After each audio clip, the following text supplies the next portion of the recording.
Threat अपनी जगह पर मौजूद है जंग का, और आपने इस पर सबसे पहले इशारा किया था, लेकिन हमारे chairman joint chief staff committee general Sahir Shamshad Mirza वो सिंगापुर में शंग्रीला डायलॉग फोरम में शिरकत के लिए हैं, तो वहाँ उन्होंने राइटर्स को एक इंटरव्यू में ये कहा कि अब की बार अगर कोई जंग छिड़ी तो मुदाखलत का चांस नहीं होगा। इसका क्या मतलब कि अब ये बड़ी इंपॉर्टेंट बात की उन्होंने दो बातें कही हैं जी।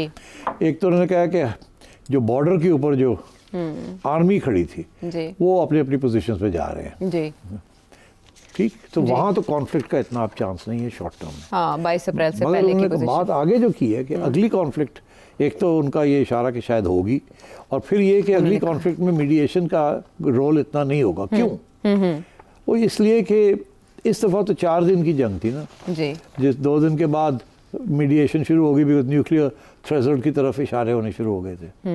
अगली जो है वो शुरू यहीं से होगी जहाँ ये ख़त्म हुई है, क्योंकि इसी चीज़ को तो रिपीट नहीं करना ना, ये तो फेल हो गया है इस लेवल तक, ठीक, तो इससे इंडिया इससे ऊपर जाएगा ना, कुछ और ट्राई करेगा, ज़्यादा सिर्फ कुछ और नहीं, higher level okay of attack, okay तो जिसके बेसिस के ऊपर हायर लेवल ऑफ रिस्पॉन्स आएगा फ्रॉम पाकिस्तान। ओके तो अगर इस लेवल के ऊपर जब उन्होंने ब्राह्मो मिसाइल्स मारे हमारे एयर बेसिस पे और हमने बातें करनी शुरू कर दी न्यूक्लियर कमांड अथॉरिटी की, जिसकी वजह से अमेरिका भागा भागा आया, तो अगला राउंड तो कहीं और से शुरू होगा ना।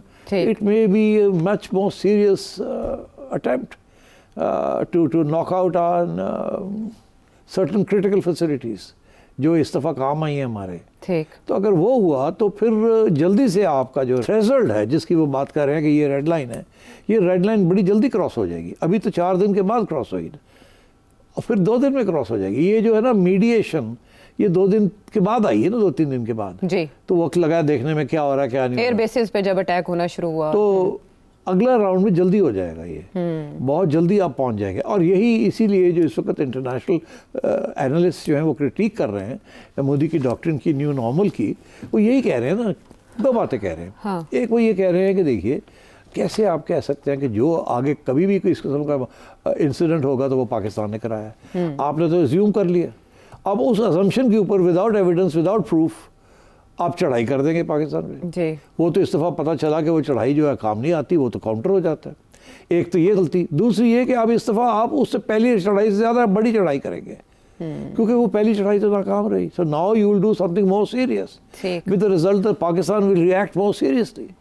सो 2 जगह पे by declaring that we are in a state of war you have raised the nuclear threshold, वो जो एस्केलेशन पॉइंट है, तो और not raised it, you brought it down the nuclear threshold as the chairman, कि आपने वो जो red line है जिसको जब आप क्रॉस करते हैं तो न्यूक्लियर की बात शुरू हो जाती है, वो पहले इधर थी, अब आप जब करेंगे तो वो इधर पहुंच जाएगी। ठीक है, यानी घंटियां बज रही हैं और वो कह रहे हैं कि कोई राब्ता भी नहीं है, गैर रस्मी बातचीत भी नहीं है, तो फिर ये खतरा कब तक मंडलाता रहेगा, कितना अरसा? ये जब तक इंडिया जो है वो अपनी मोबिलाइजेशन इसी लेवल पे रखेगा और इसी लेवल पे थ्रेट रखेगा, और नरेंद्र मोदी जो है वो सारा इंडिया घूमेंगे और कहेंगे रोटी खाओ या गोली लो, और यही नेशनलिज्म, यही एग्रेसिव किस्म की बातें करेंगे, और तो उस वक्त तक तो अलर्ट रखना पड़ेगा आपको। और ये भी मैं आपको बता दूं, इट इज़ एंटायरली पॉसिबल कि इस दफ़ा तो उन्होंने कहा था कि हम करेंगे जी,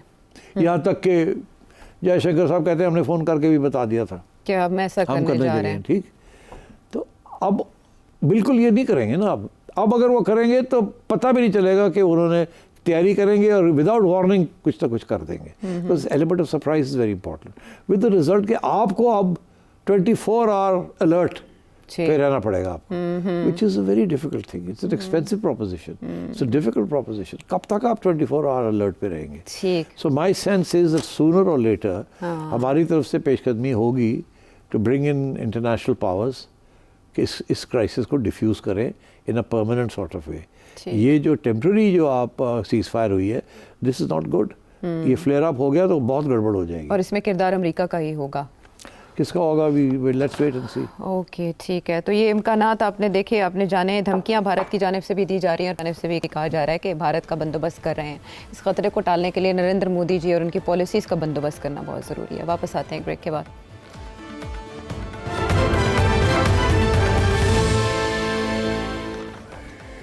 शो में साथ देने का शुक्रिया और आपके सवालों का भी शुक्रिया जो बहुत इंटरेस्टिंग होते हैं। और इस सिलसिले की पहली कड़ी, पहला सवाल, लोअर दीर से तासीर। आपने बताया कि इमरान खान और इस्टेब्लिशमेंट के दरमियान मौका या डील हो गया, वो बाहर आ जाएगा। जब बाहर आएगा वो हुकूमत चीन से नहीं बैठेंगे, कभी धरना करेंगे, कभी लॉन्ग मार्च करेंगे, कभी एहतजाज करेंगे, और रोज नए नए ड्रामा कर रहे हैं। बताओ ना, सिटी सपोज याद नहीं है मुस्लिम लीग ने उनके साथ जो 2023 या 22 में पीडीएम को हुकूमत में मुल्क डिपार्ट के मुकाम पर था। मुस्लिम लीग ने अपना सियासी कुर्बानी दिए और मुल्क डिपार्ट से बचाया, और फिर इमरान खान आ जाएगा, फिर मिलकर बेड़ा गर्क हो जाएगा। फिर क्यों नहीं वो 2024 इंतखाबात में नवाज शरीफ को मौका दे दिया? बेहतर नहीं था? वो इतना दुश्मनी नहीं किया था फौज के साथ, वो सिर्फ पीस के खिलाफ था और भाजपा के खिलाफ था।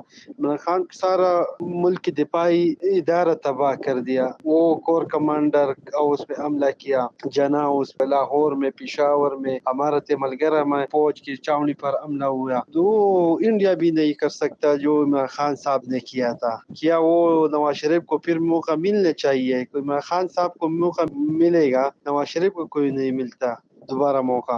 आपने तो मियाँ साहब के दिल की बात की है। नून लीग वाले बड़े खुश हो गए आपकी बात सुन के। तो फिर ये सवाल मेरे से क्यों पूछते हैं आप? मैं अगर इसका जवाब दूंगा तो वो जवाब चलेगा नहीं, तो ये जवाब किसी और से तलब करें। आपको पता ही है कहाँ से ये जवाब तलब करें। बहरहाल बात यह है जी कि मियाँ साहब का बाकी बातें तो जो आपने कही सही हैं, मगर मियाँ साहब के तल्लुकात जो है ना इस्टेब्लिशमेंट के साथ अप एंड डाउन रहे हैं, तो इसलिए थोड़ा बहुत लॉस ऑफ कॉन्फिडेंस दोनों में एक दूसरे के बारे में रहा है। अब ये इतनी जल्दी ये ख़त्म नहीं होता। अब मैं आपको बताऊं, जब ये सब बातें हो रही थी तो उस वक़्त मियाँ साहब भी लंदन में थे, मैं भी लंदन में था। तो ये बातें हो रही थी कि अब यहाँ गवर्नमेंट बननी है, इलेक्शन होने हैं। पहले एक पीडीएम की गवर्नमेंट बनी, फिर एक इलेक्शंस की बात आई कि इलेक्शन होने हैं, सो फिर ये बात आई कि कौन प्राइम मिनिस्टर बनेगा, कौन नहीं बनेगा। तो उस वक़्त मेरा मौक़िफ़ जो कि मैंने मियाँ साहब को बताया था, मैंने कहा था मियाँ साहब आपको प्राइम मिनिस्टर नहीं बनने देंगे, शहबाज शरीफ साहब को प्राइम मिनिस्टर बनवाएंगे। वो शहबाज शरीफ साहब को बहुत अच्छा ट्रैक रिकॉर्ड है इस्टेब्लिशमेंट के साथ, वो कभी ना नहीं करते इस्टेब्लिशमेंट। और मियाँ साहब का ट्रैक रिकॉर्ड ऐसा है कि कभी कभी ना भी कर देते हैं। अब इस्टेब्लिशमेंट जो रही है वो ना नहीं पसंद करती। वो ऑल पावरफुल इस्टेब्लिशमेंट है, वो समझते हैं दे नो बेटर। और कभी कभी मियाँ साहब अड़ जाते हैं। अच्छा, छोटी मोटी चीज़ हो तो कोई बात नहीं है, उससे तो लेन देन हो जाती है। बड़ी चीज़ के ऊपर अगर मियाँ साहब अड़ जाएँ तो फिर इस्टेब्लिशमेंट पसंद नहीं करती। और 3 दफ़ा इस्टेब्लिशमेंट ने मियाँ साहब को अलविदा काफ़िला किया है।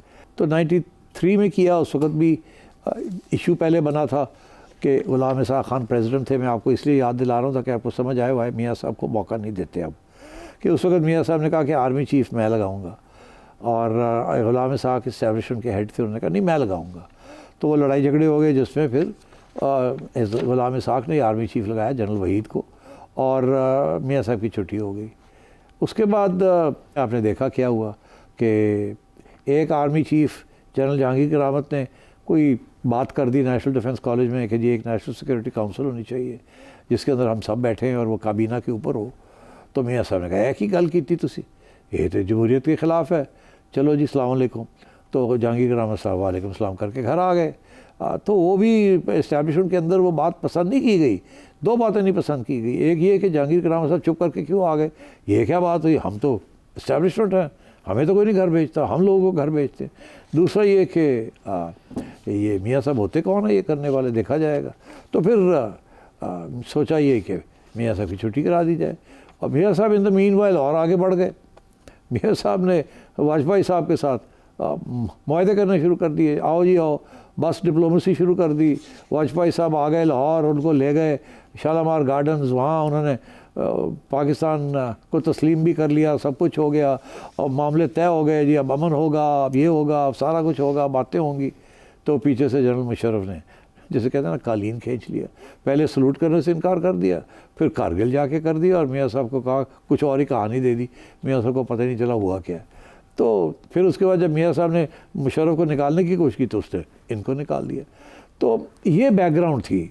इस बैकग्राउंड में जब ये इस्तीफ़ा जब वक्त आया तो इस्टेब्लिशमेंट ने कहा नहीं, मियाँ साहब जो है ना ये कोई ना कोई गड़बड़ कर देते हैं, और इसलिए बेहतर यह है कि हम शहबाज के साथ ही काम करेंगे।